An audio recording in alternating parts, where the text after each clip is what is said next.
Welcome to Tai Chi sequence number 1. This is a beginning sequence consisting of warming up, strengthening our sense of balance, strengthening our sense of posture, and introducing movement, which is going to raise our levels of circulation and begin the process of training. Stand with the feet at hip distance. Try to get the feet parallel if you can, but it's all right if the toes have to turn out a little bit. The main idea is to be comfortable in the position, to be relaxed. The knees should be unlocked, but not deliberately bent.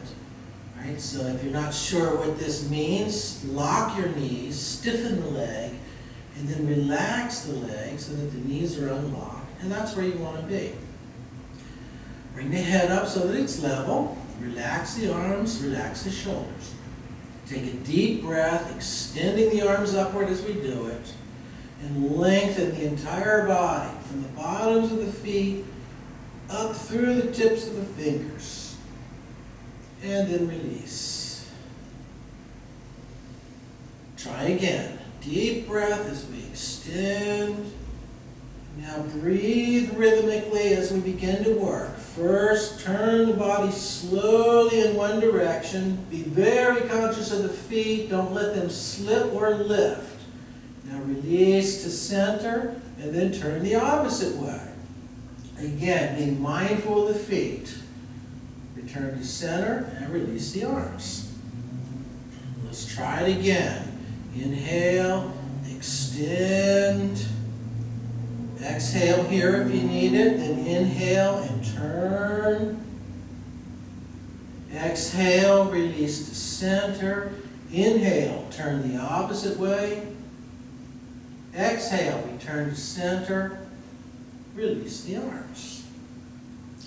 Now, check in with the legs. Be sure the knees are relaxed, shoulders and arms are relaxed, and begin to gently turn the hip from side to side. As we turn the hip, we want to connect to our center of balance, which is located in the hip. So think of this as a manipulation of the center of balance. As we rotate, we stay very relaxed throughout the entire body, the arms hanging loose and swinging freely with the movement. Now you have two options with the head. As we turn, we can allow the head to turn with the body, so that the eyes are sweeping the room. The second option is to keep the head centered, focus on a point out in front of the body, and allow the body to turn underneath while the head remains stationary and the eyes remain focused on a point. This puts a little twist in the spine, whereas when the head turns with the body, the spine is neutral. As we turn from side to side, take care that as we turn, we don't lean. So I'll show you from the side. As I turn the hips, sometimes we'll tend to tip the posture a little bit like this. So as we're working, we want to be conscious of the midline of the body. And as we turn, stay centered on that midline.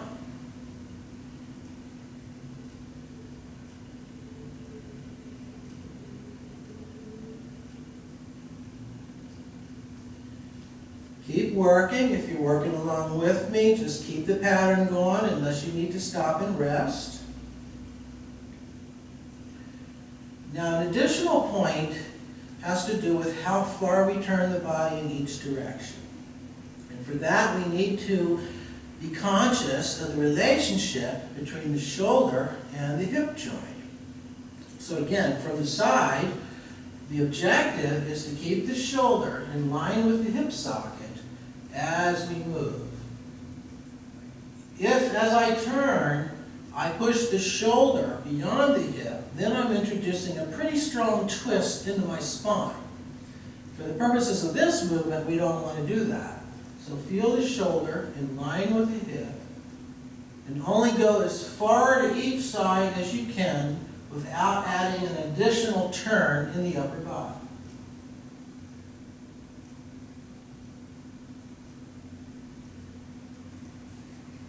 Now this movement is the basis for many of the other movements that we perform in our Tai Chi practice.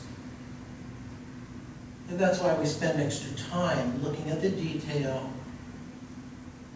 and becoming comfortable with the movement in our bodies. Now bring it to rest. Readjust the feet to hip distance. And now, thinking of your center, begin to shift the weight round in a circle.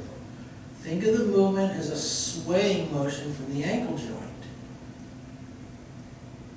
Feel the weight shifting from one leg to the other. Feel the weight shifting toward the heels, toward the balls of the feet as we come around in the circle. Keep the knees relaxed.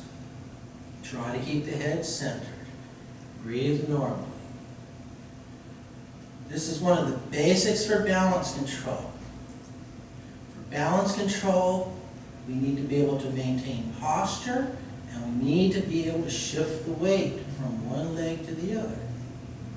The shifting of weight is also the gateway to all of our stepping patterns, because in order to step normally, we also need to be able to shift the weight from one leg to the other. After several repetitions, reverse your direction. Keep the movement at a slow to moderate pace so we have lots of time to process the information that we're gathering through our senses. Try to keep the head in line with the hips so that the back stays straight as we move. In contrast to that, if I didn't keep the head in line with the hip, it would look like this, which is not wrong. This is a different pattern and a very important pattern for balance control. But for our purposes, we want to see if we can maintain a nice strong alignment between head and hip.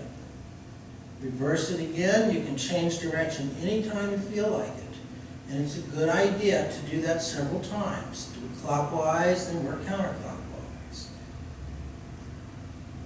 Now, as we feel the flow of the circle, then our next pattern is to take our circular movement and see if we can transform it into a figure 8 pattern. So I'm using the hip as my guide, and I'm feeling the hip move through a figure 8 shape.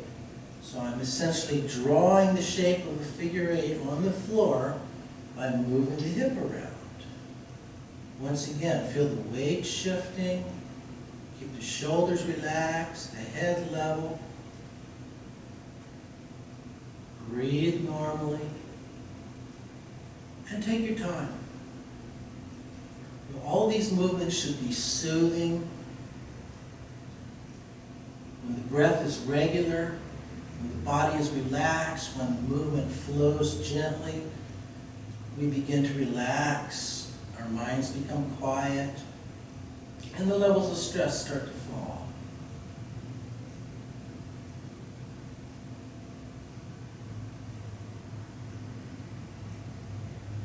Now return to the center, adjust your feet if they need adjusting. Again, moving back to hip distance. The next pattern is a weight shifting exercise that incorporates a turning motion. So this time, we're going to bring the weight to the left leg, turn the right foot out, rock forward. As we rock back, straighten the right foot, then shift the weight to the right, turn the left foot out, rock forward, rock back, straighten the foot, and continue the pattern. Now, as we shift the weight, the only part of the foot that we lift is the ball of the foot. So both heels stay in contact with the ground. One of the keys to this movement is to be very conscious of the weight moving to the support side before I turn the opposite side in any direction. We describe this quality in the body as a quality of lightness in the turning foot and heaviness in the supporting side of the body. So we think of it as a contrast. One side of the body becomes light and mobile as the other side of the body becomes supportive, and it grounds us. As we turn and bend the knee, try to pay attention to the position of the knee and how far forward it bends. So as the knee bends, try to allow it to track along the midline of the foot. And as the knee bends, try to avoid pushing it beyond the toes. So I don't want to habitually push that knee way up in front of the toe like this, but rather as I come forward, just to the toe, the edge of the toe line, and then back off and go to the other side. Alignment is important in these movements because we need to keep the stress levels low. We're going to do a lot of repetition if you continue to practice. So we have to be careful that we don't begin to set up repetitive stress patterns in our bodies. This is supposed to strengthen us, not weaken us. Work at a pace that ensures that you feel safe and comfortable in the movement. It's not necessary to try to stay with my pace. Use me as a basic template for the movement, but then look inside of yourself and try to discover how you relate to the movement. What is natural for your body? Because that's all that matters. Don't try to copy my rhythm or the particulars of my movement, but get the sense of it and then make it your own.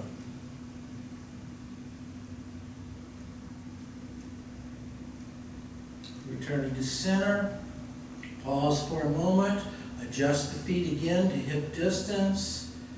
And now we're going to, once again, work with the hip. This time we're going to shift the hip toward one foot and then toward the other. And notice that as the hip shifts, the upper body tips in the opposite direction. The important element in this movement is to try to move from the hip. Feel the action originating in the hip, and the tipping of the upper body is a consequence of that action. As opposed to something like this, where I'm tipping the upper body, but I'm not moving the hip. So repeating, I want the movement to come from the hip, and I want to feel the shifting of the hip as the primary action, and the tipping of the body as a consequence.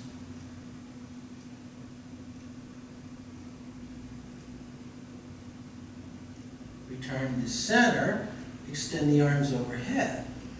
Now try to keep a consistent distance between your palms and then repeat the shift of the hip. And as the hip is shifting, notice how the arms swing quite freely, especially out of the tips of the fingers.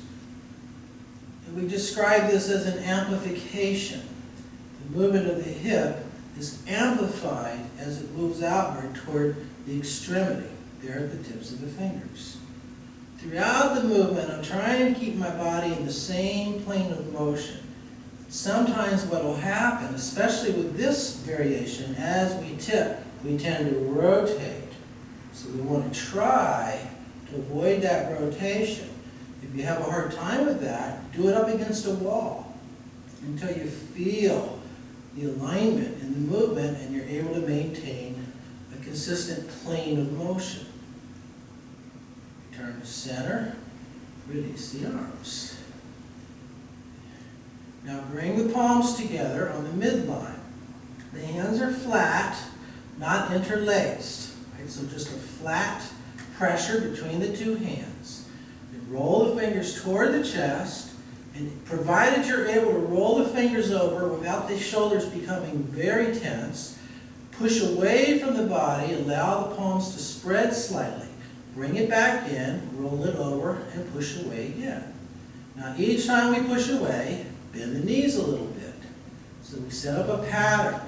Dropping, rising, dropping, rising. Throughout the movement, keep the back straight. Try to keep the head level. Keep going. Continue to work. And let me show you from the side. So as I'm working, I'm pushing away. You notice I'm keeping my back straight. As my hands come forward here, you notice the fingertips point upward and I drop the heel of the hand.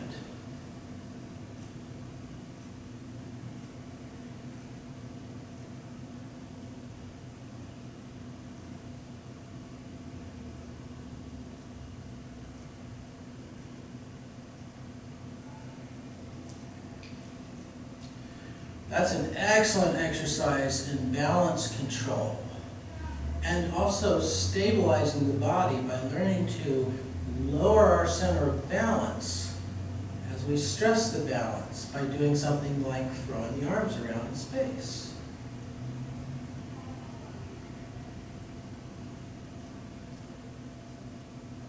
Now moving into the shoulders. Gently lift the shoulders, roll back, release. Then draw the shoulders upward again, roll forward and release. Continue this pattern of lifting, rolling forward, release, lift, roll back, release. Feel the tension that it takes to draw the shoulders upward, and feel the release of tension by sensing the weight of the shoulders as they drop.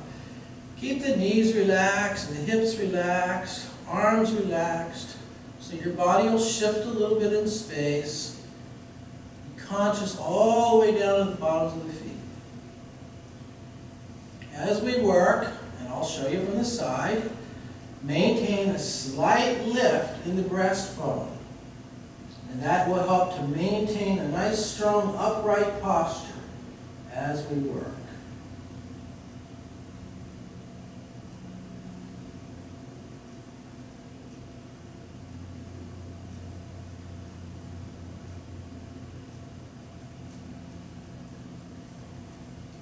Next pattern. Bring both arms up and cross one arm over the top of the other. And then keeping the hands at about shoulder line, bring the elbows around, keeping them bent, as though we're trying to touch the elbows together behind the back. And then as we come around to the front, just reverse the top and bottom hand. Now as the arms come around, bend the knees. So once again, we're rising and sinking as we work. Expanding the chest, working on stabilizing our balance by lowering the hip. As we practice, maintain a vertical posture. Feel the back side of the hip dropping toward the floor.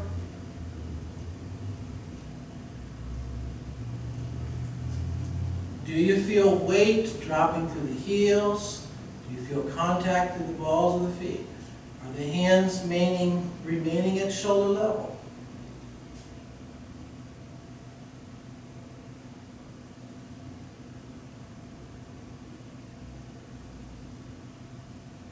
Notice that there's been a progression in our practice from the ground upward toward the head. Our final set of patterns involves movement in the head. Begin by turning the head, looking to the left, and looking to the right. As we turn the head, make sure that we allow the eyes to focus on a specific point before we turn and look the other way. So we want to engage the visual system. The rest of the body stays as neutral as possible. Bring the head on center, and now tip the head. Look at the ceiling. Look at the floor. Notice if there's tension forming in the hands. Notice if the knees have locked. Try to soften the knees.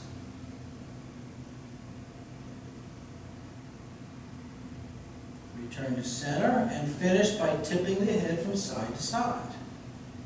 As we tip the head, avoid tipping the posture.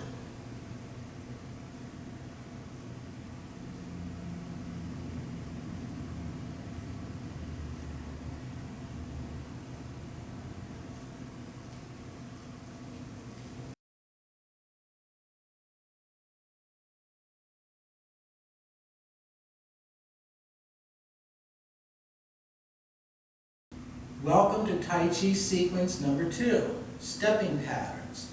Basic. Widen your base, make it a little broader than hip distance, provided that feels comfortable. And begin by shifting the weight from side to side. Now as we shift the weight, we want to pay attention to two elements of our posture. First, sense the vertical posture. And notice if you feel some weight in the heels and in the balls of the feet. So try to feel some weight in both areas of the foot as we work. As we shift toward the outer edge, You'll feel a little bit of weight flow to the outer edge of the foot, and you'll also feel the toes working to control balance. Second element of posture is to pay attention to our horizontal posture. So see if we can sense whether the shoulder line stays level with the floor. Now from the shifting of the weight, that leads naturally to stepping patterns. And the first pattern that we'll work with is lateral stepping. So as we shift, now see if we can allow one foot to come free from the ground and begin to gently step from side to side. As you shift, be conscious of the posture, be conscious of the balance, and do whatever feels safe and comfortable. So again, don't try to copy my movement, but rather get a sense of the movement and then do what is natural for your body and any particular issues that may be present in your body as you work. Take your time, never feel rushed in the movement. Rest when you need it. Now we're going to let both feet come back onto the ground again. We're going to come back and simply shift the weight. One of the skills we want to strengthen with the stepping patterns is our ability to go from a stepping pattern to a more supported position where both feet are on the ground and we're simply shifting the weight. Now after some work with the weight shift, try the stepping again. If you feel strong in the balance, it's okay to allow the movement to broaden and to move it around a little bit on the floor rather than feeling constrained to one particular area. So as you've gained confidence and strength, be a little more free in the movement. Once again, ground the feet, feel the weight, heels, balls of the feet as we shift. Now the reason we start with the lateral shift is because the lateral shift of the weight is an essential component of all stepping patterns. In order to take a step, the weight must first shift into one leg, and then the other foot, since there's no weight on that side, can adjust. Now we're going to practice stepping forward and stepping to the rear with the left foot. Now as we step, depending on our physical strengths, we may be able to bring that foot in toward the support leg and then back out again to hip distance just before it contacts the floor. This again is an area where any individual has to be sensitive to their own risk levels and move according to what your body dictates, not necessarily according to what you see in the video. As we step, keep the other foot flat on the floor. Notice that on a forward step, the heel strikes the ground first. On a backward step, the ball of the foot comes down first. Heel, ball of the foot. To intensify our awareness of the movement, you can feel it lift, swing, and touch. Lift, swing, and touch. Another key element is that every time we step forward and bend the front knee, we want to keep the rear foot flat on the floor and not allow the heel to come up. And I'll show you from the side. So if you look at my left leg, you'll notice that as I step forward and bend the knee, the left heel's on the ground. When I step back, I keep the left foot flat as well. So what I want to avoid is bending the front knee and lifting the rear heel, which tips my balance. The entire time we're working, see if we can feel the head aligned with the hip. So the upper body posture stays vertical as we move.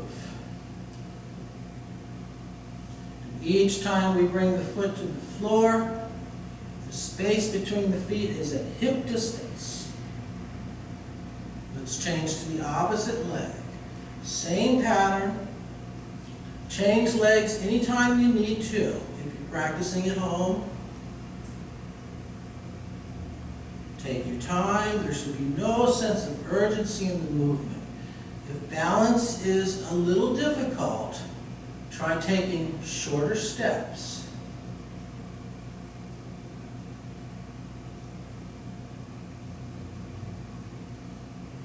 Keep the breath moving naturally. Try to keep the head up.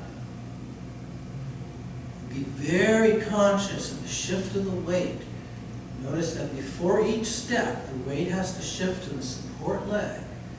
Also notice how the weight shifts forward and it shifts back as we step. Bring the feet to parallel.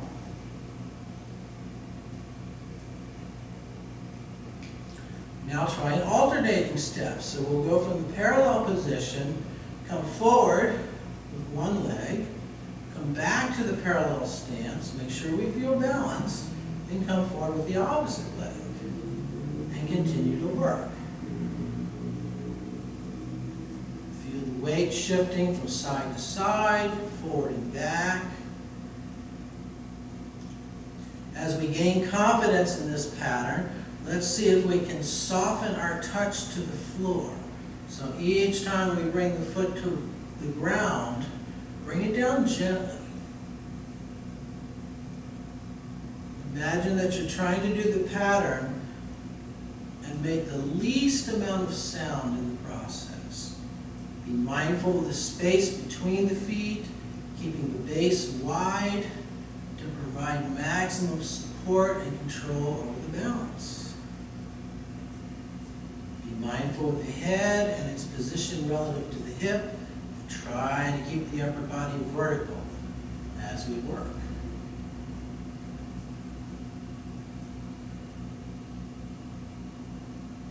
Now the next pattern is a rotation pattern. Rotation patterns are inherently more demanding and there's a little less stability in them because we're often turning the body while we're balanced on one leg. So proceed with caution. Starting with your left leg, bring the left leg around until you feel that the center of the arch in your left foot is in line with the heel of the right foot. And you can look down and check that if you need to. Then bring the left foot back around to parallel, hip distance. Make sure we feel balanced. And then bring the right leg around. Heel aligns with the arch in the rear leg. Come back on center and then begin to alternate. As we come around, the weight's going to shift back.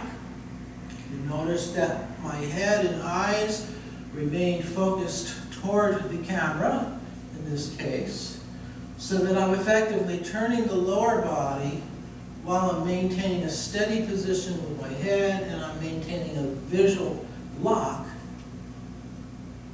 as I'm working. The weight's going to shift back about 60% to the back leg. And as I shift, I allow both knees to stay bent. So the back leg knee bends to accept the weight. The front knee stays bent as I rock back. What I want to avoid is coming back and straightening that front knee completely. So try to stay relaxed in the joints, calm and steady in the balance as we explore the turning motion. All of these steps constitute the basic types of movements that we use to control our balance. In this basic stepping series, we won't do all the balance control steps. We'll save a couple of them for a more advanced sequence.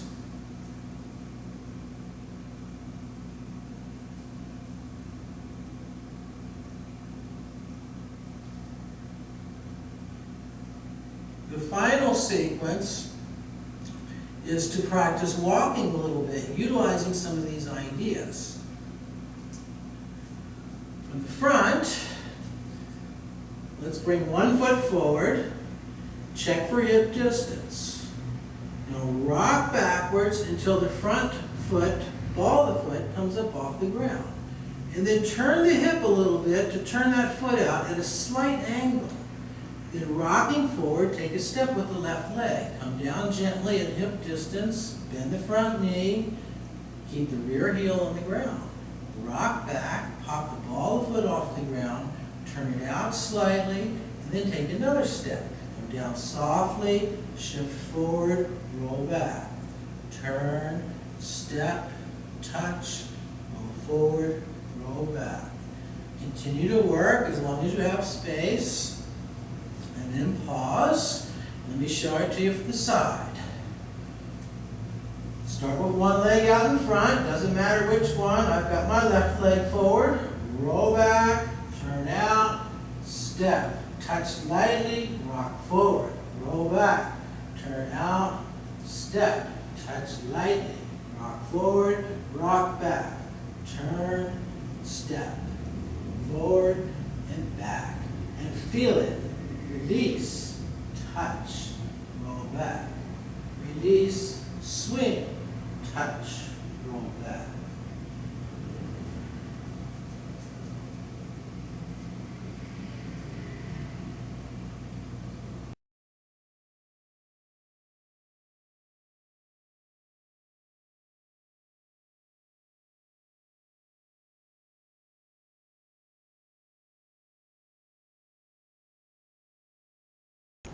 Hello, and welcome to the Tai Chi 8 Treasures sequence. In order to introduce the sequence, first I want to demonstrate a link that was very important to all of the movements in our Tai Chi practice. But the 8 Treasure sequence is the place where we begin to really develop this linkage, which we can then expand later as we move into other patterns and longer sequences. To do it, I'm going to use this push broom. Now notice that there are 3 ways that I can move this broom around on the floor. The first way is to use my upper body, to use the power in the arms and my chest and back muscles to provide the primary source of energy for pushing the broom. A second way, and very different, is to use the hips and legs to provide the energy for the movement, and to think of the arms as a channel through which that energy is directed into the broom. Now, another important element here is that this action is connected to the strongest muscles in my body, and it's linked through the center of balance, which is in the hip. A third way to achieve the same result is to combine the 2 actions to make the primary source of energy the rocking pattern in the lower body, and then to add some upper body movement in order to get the best of both worlds. Now, it's important as I work this way to keep things in balance and maintain a proportionality. I don't want the upper body to dominate the movement, nor the lower body to dominate the movement, but rather to bring the 2 into a proportionality that creates a linked and comfortable and fluid chain of action as I work. So as you work through the 8 treasure sequences, keep this demonstration in mind. And with each of the movements, think of bringing the movement from the ground by activating the hips and legs and channeling it through the arms and into whatever pattern we happen to be working. Now let's begin our 8 treasures practice. Bring one foot forward so that the heel of the forward foot is in line with the toes of the back foot, and maintain a hip's distance between the feet, just as we worked out in our beginning sequence.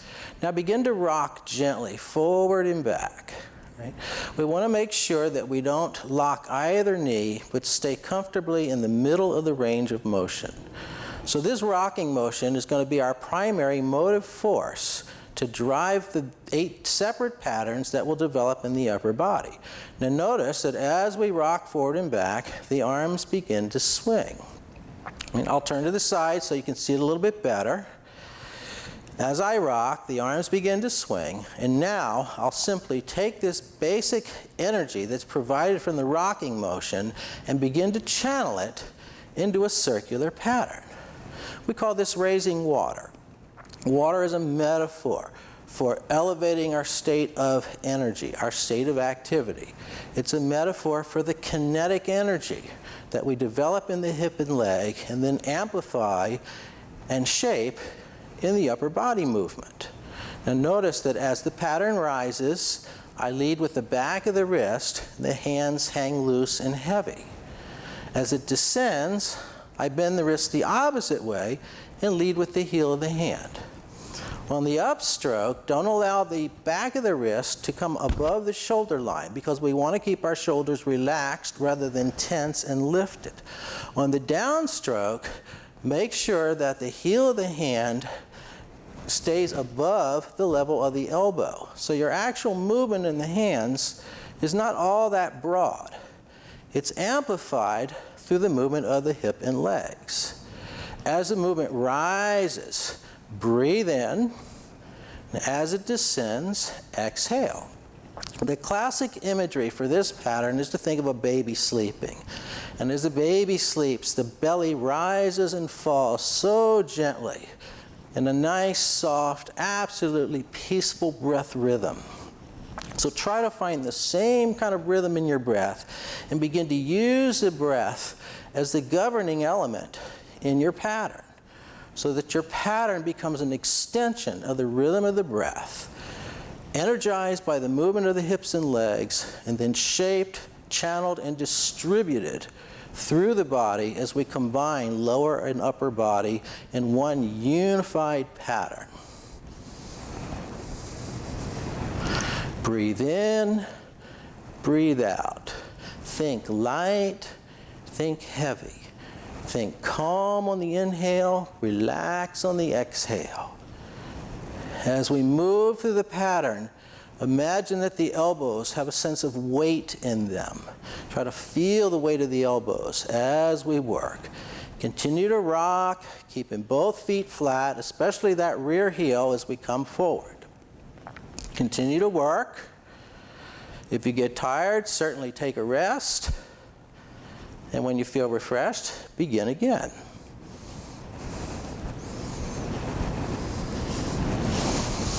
Notice from the front view that I keep my arms broad. They're at about shoulder level, and one of the things that I want to be careful with as I work is to avoid allowing the hands to start to pinch together like this, which indicates tension forming in the chest. Keep your arms broad, let it flow, and think of distributing the movement throughout the body. If at any point you want to switch the front and the back foot, feel free to do that.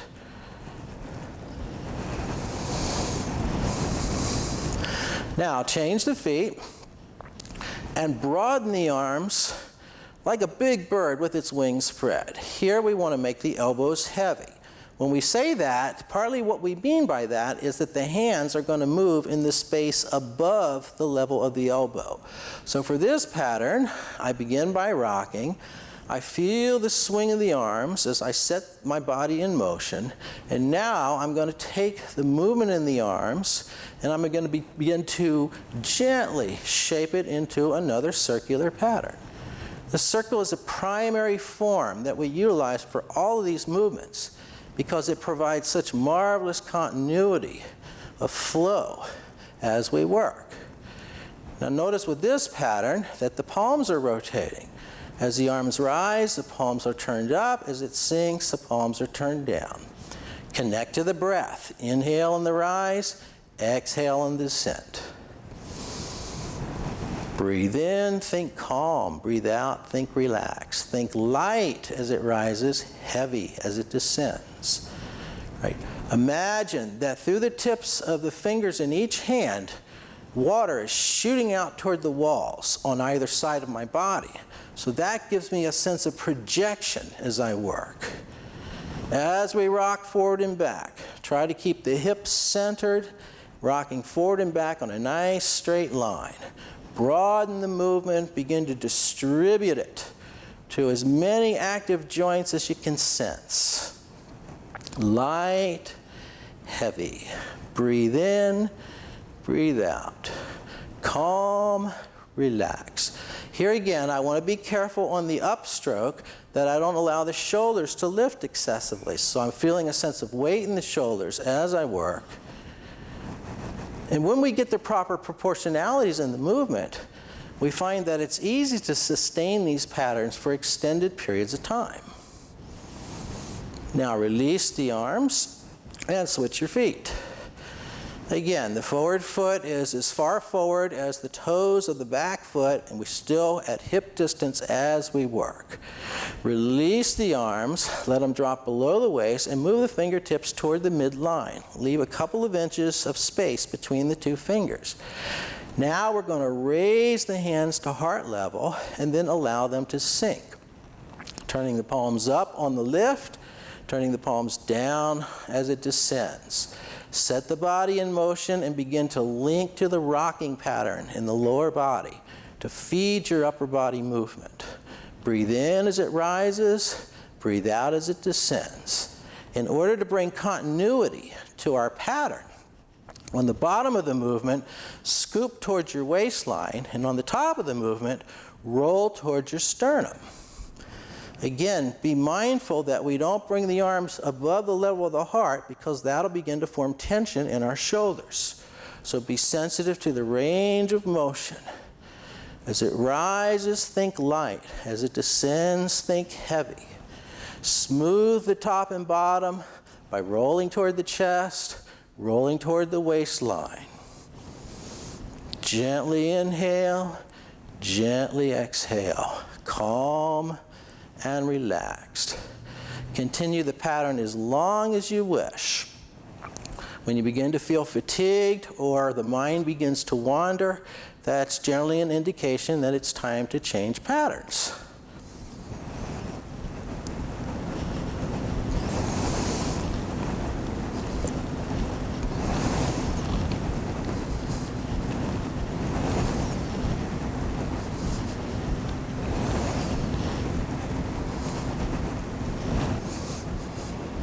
Now switch your feet. The next pattern, we're going to elevate the arms a little further upward, turning the palms toward the midline. Begin to rock. As the hands expand, breathe in. As they come towards center, breathe out. Think of a ball, like a big ball, like a beach ball. As we breathe in, let this imaginary ball expand. As we breathe out, allow it to contract. Stay soft in the hands and fingers. Allow the chest to expand on the inhalation and maintain that expansion through the exhalation. Inhale, exhale. Light, heavy. Calm, relax. Continue to work. From the side, notice the dimension in the movement. It expands from side to side as the movement rises and falls, and you'll also notice it comes back toward the body and then moves away slightly. And of course, with all of our patterns, we're linked to the movement in the lower body, the steady rocking pattern that feeds energy into our upper bodies as we work. Calm, relax, light, heavy. Breathe in, breathe out.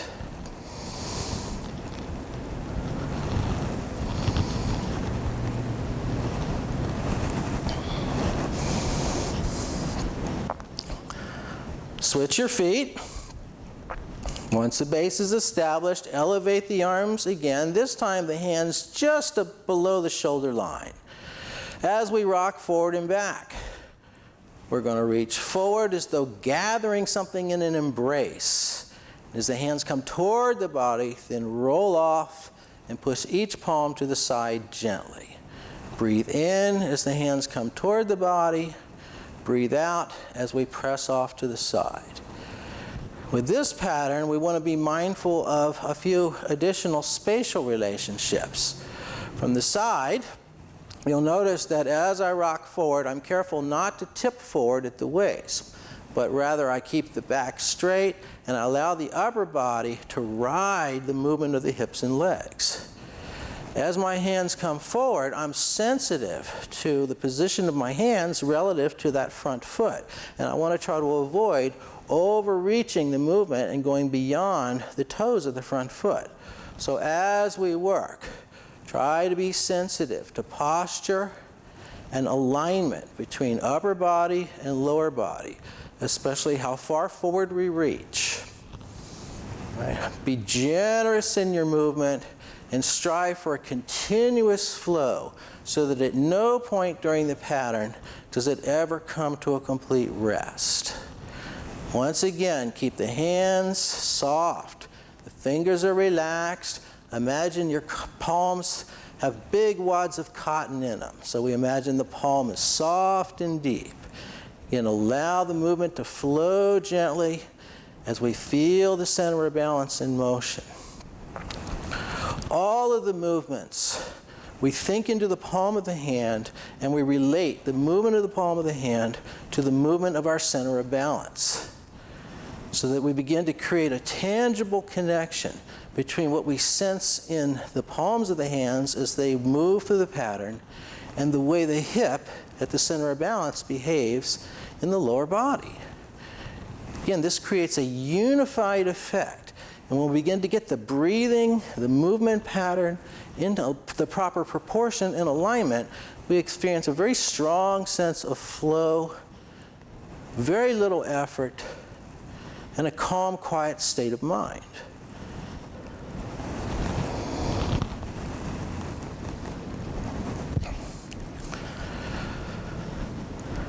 Good. Now switch your feet.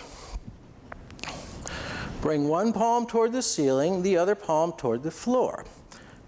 Make sure the low hand is below the waistline and that the high hand is not extended so far upward that the shoulder is drawn up. So let the shoulders stay relaxed as we work. Now, as we begin to rock forward and back, we're going to begin to switch the hands by bringing the palms towards center and then back out again. Now, you may realize very quickly that there are several different possibilities in terms of the relationship between the movement in the upper body and the rhythm of the breath. Allow your body to simply come into a rhythm that begins to sustain as you work. It will change over time, and that's a good thing. One of our primary goals in all of our practice is to improve our ability to diversify movement and to improve and strengthen our adaptive capacity. And we do that through variation of patterns and rhythms, intensities, pacing, and many other elements as we develop our practice. Calm and relaxed, try to feel a sense of proportionality between the upper and the lower body. Turn the hand that rises, turn that palm toward the ceiling, while at the same time turning the descending hand, palm, toward the floor. Try to avoid, as you work, letting the fingers point toward the ground, like this, but rather adjust the position of the hand so that the palm is directed toward the floor. As with all of our movements, never force.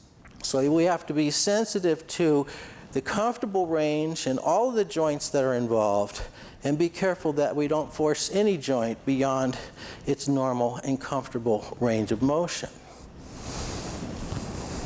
Feel the rocking pattern underneath. Feel the action of the feet against the ground as we practice.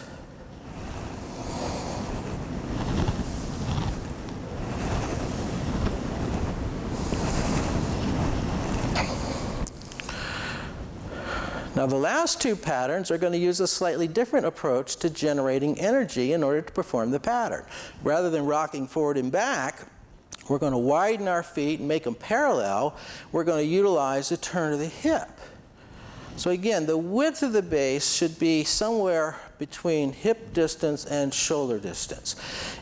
When you rotate your body, when you turn the hip this way, if it feels a little bit tight, then try bringing the legs in a little bit closer and see if that leads to a more comfortable pattern. Recall that this is one of the first patterns we developed in our beginning sequence. Right, now notice that if I bring my hands up, the hands are slightly above elbow line. I imagine I'm holding a small ball.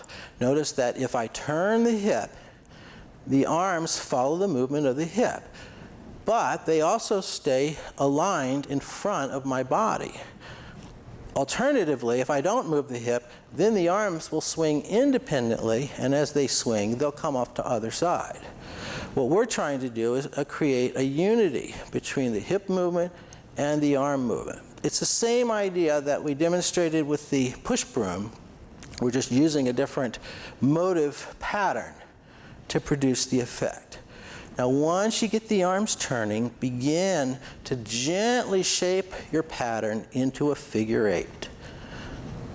Imagine we're holding a ball, so that rather than thinking about each hand as a separate entity, we unify the movement of the hands around the idea of holding an object. Since the ball connects to our fundamental principle of circle, and it has a beautiful symmetry, it's the most common imagery that we tend to employ as we work with these basic patterns. The 8 treasures forms a sequence of patterns and movement that we then take and begin to link and expand upon to create all of our other movements in our Tai Chi practice. So this is a core piece of learning, and it's an essential part of any regular Tai Chi practice because it continues to reinforce the basics and all those basic connections that we develop in our bodies. Now, as the hands swing to your right, allow them to circle up and around. When the hands fall, let the force of gravity assist. Keep turning the hip to drive the swing of the arms from side to side. And whenever you feel like it, as the hands flow up, roll back into your figure 8 pattern. Keep the back straight, and as we work, again, try to be conscious of allowing the movement in the hands to occur above the level of the elbow. I want to be careful that I don't come so high that I start to lift the shoulder. So keep your shoulders relaxed and allow the arms to swing freely. Hands are soft, fingers are relaxed, palms, again, like a big piece of cotton, soft and deep. Continue to work. Now, as your hands swing to your left, come up and around, big circle. Let it flow. Connect to the movement of the hip. Allow your body to rock if you want. Breathe in and out as you feel it. As the hands come to your left, flow back into the figure 8. So this last 2 patterns of our 8 treasures gives us a connectivity, a linkage between the figure 8 pattern and the surrounding circle. And if you wish, you can begin to play a little bit by using part of the figure 8 to create your linkage to the surrounding circle. A similar concept we developed early in our practice when we were moving the hip around in circles and figure 8 patterns and creating relationship between those 2 patterns.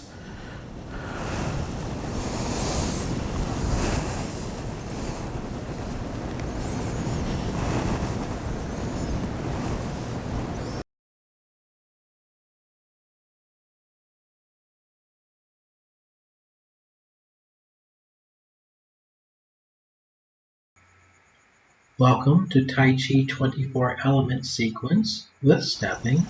I've modified the stepping so that I'm facing the camera to make it a little easier to follow along. We started with raising water. This is the commencing element. Moving into part the wild horse's bathe. Stay calm and relaxed as we work. Keep the feet further apart when you take the step if you have any concerns about balance. Breathe in, breathe out. Crane spreads its wings.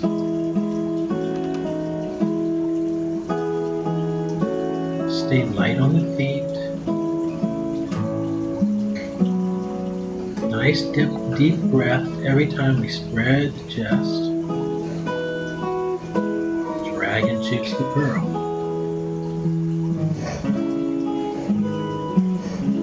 Breathe in, breathe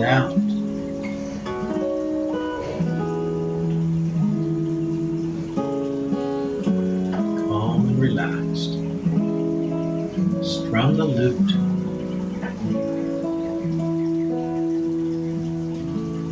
This is repulse the monkey. Notice how we're stepping backwards, reaching into the space behind the body. We can't see it, so we have to feel it.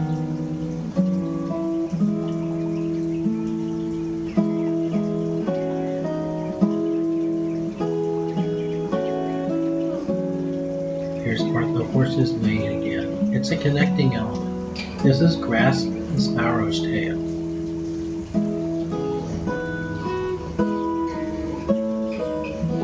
Breathe in, breathe out. Notice the steady rocking rhythm. Sparrow's tail again on the opposite side.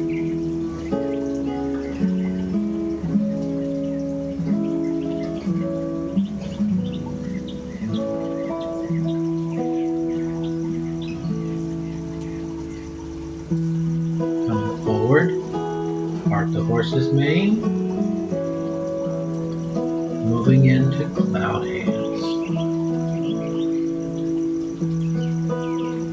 Soft and light here. Feel how the shape is constantly changing.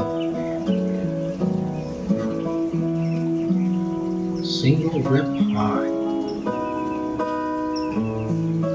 Throw the bow, release the arrow. A little different on the opposite side. Carry the tiger to the mountain.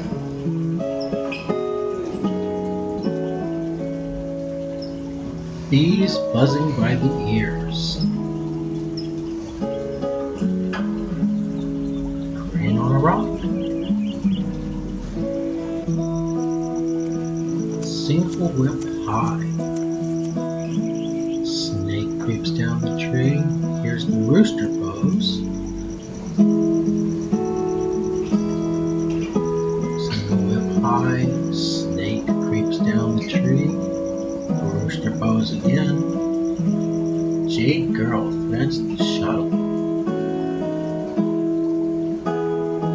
Nice figure 8 patterns we set up on the other side. Or jade girl threads the shuttle. Here's the needle at the bottom of the sea. Touch the ground if you can. Roll backward off, sink and press. Swinging hands, swinging fist. Intercepting fist, penetrating fist. Roll back, ward off, sink and press. Wonderful statement of the basic Tai Chi principle. 10 hands. And we return to the Tai Chi stance, the infinite ultimate stance.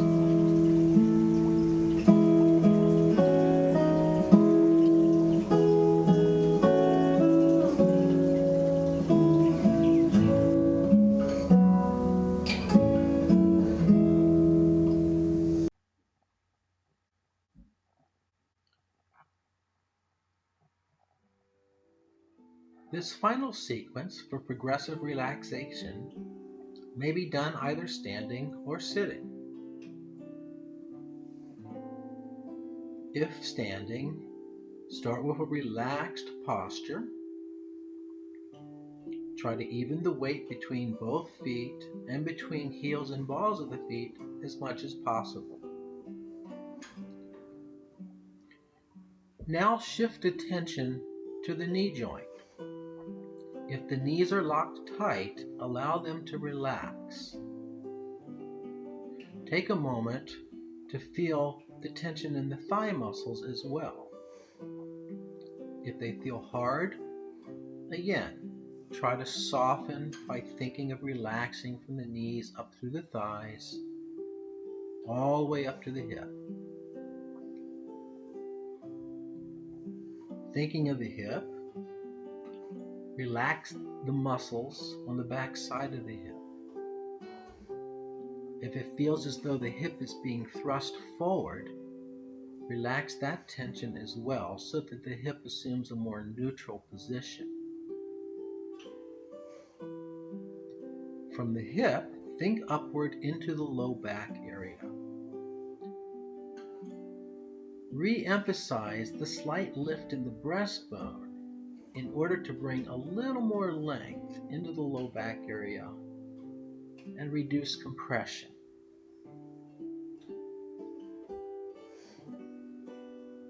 Now think into the breastbone. We've already lifted it, so just check in and make sure that you're still maintaining a natural, gentle lift in the breastbone.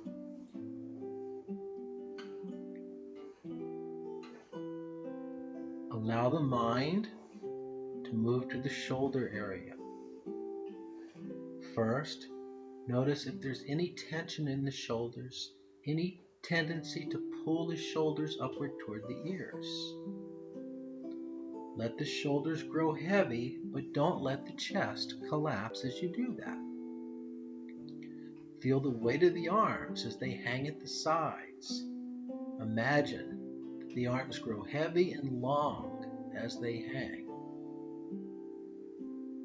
Now follow that sense of weight at the arms down through the elbows, through the wrists, and into the hands. Relax all of the fingers. Pay particular attention to the thumb and make sure that it is soft and relaxed as well. Take a couple of breaths, let them out gently, and reassess your posture from bottoms of the feet all the way up into the shoulder structure. Now bring attention to the head. Begin by softening the muscles in the jaw. Imagine that the entire face has grown relaxed and soft. Notice if you feel any tension in the forehead, especially between the eyes. Let it go. Imagine that the scalp is soft as well.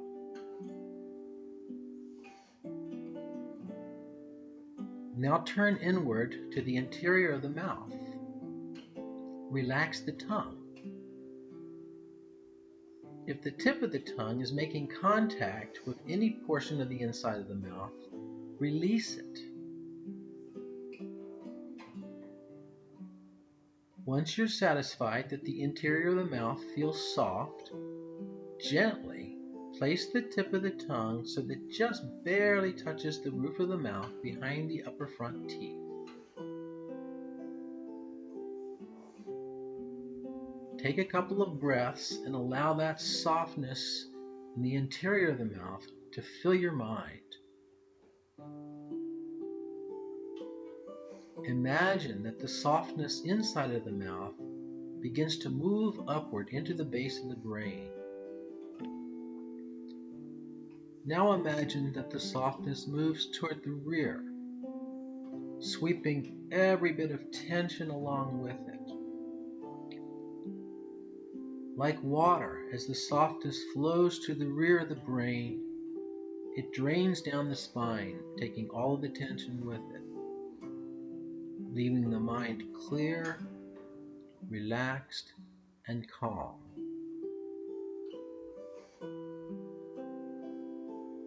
Finally, imagine that there's a string attached to the top of the head, so that rather than standing on our feet, we are suspended from above. Our bodies feel light and airy. Take a few more breaths and allow this gentle relaxation to wash through your body. When you feel ready, take a slightly deeper breath and gently open the eyes. As the vision clears, exhale and allow enough time for the vision to return to normal.